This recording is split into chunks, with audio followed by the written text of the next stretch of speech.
Hey, this is Kenny from Kenny's Audiophile Record Reviews. Thank you very much for viewing my channel. Please like and subscribe. That really helped me out. In this really quick video, I'm going to talk about stereo versus mono. That's right. Stereo is Miles Davis Sketches of Spain in stereo. Miles Davis Sketches of Spain in mono. This is the original Columbia 6i pressing. And I'm going to talk about what I prefer. And you can leave your comments in the comment section below in terms of stereo versus mono, what you prefer. And I like to give this caveat, or this statement I like to give is that my turntable that I use mostly is a Riga P8 turntable with an Effeta 3 cartridge. So it is a stereo cartridge. It is not a mono cartridge. To my understanding, to get the full benefit of a mono record, you have to have a mono cartridge.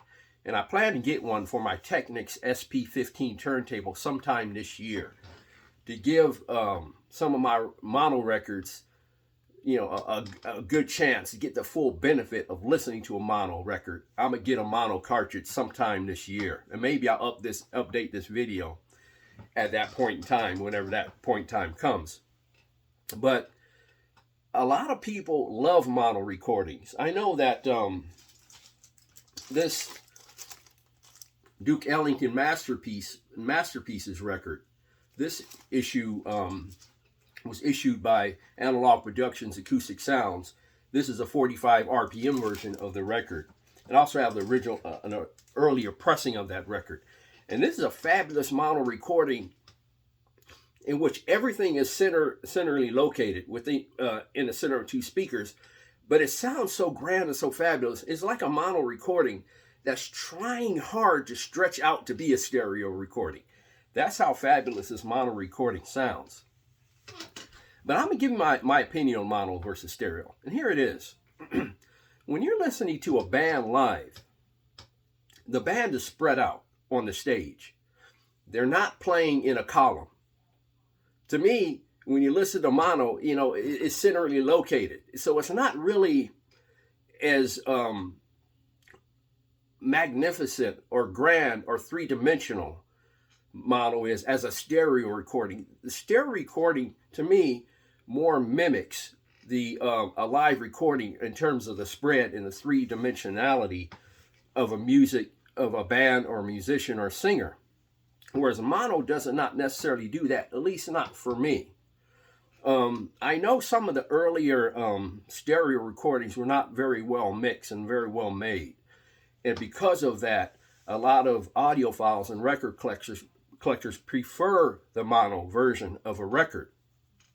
For example, some of the Beatles records that the Beatles themselves were involved in the process, they preferred the mono recording, you know, over anything that was done in stereo.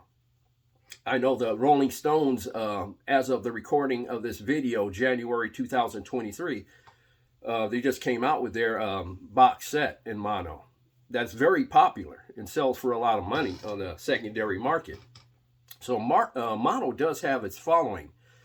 But to me, on my speakers, to my ears, I've been blown away by stereo recordings, and that's not necessarily the case for mono recordings. As good as mono sounds, I prefer the three-dimensionality, the three-dimensional space, the three-dimensional sound field that stereo provides, that for me, mono just simply doesn't, because everything is in a column, and since I have tall speakers, I hear just this three-dimensional sound space that's tall, wide, and grand, even in my small listening room.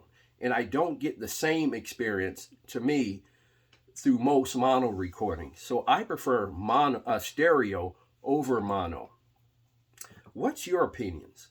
So please leave your comments in the comment section below on this issue of stereo versus mono. Thank you for viewing. Please like and subscribe. God bless. Love. Peace to all.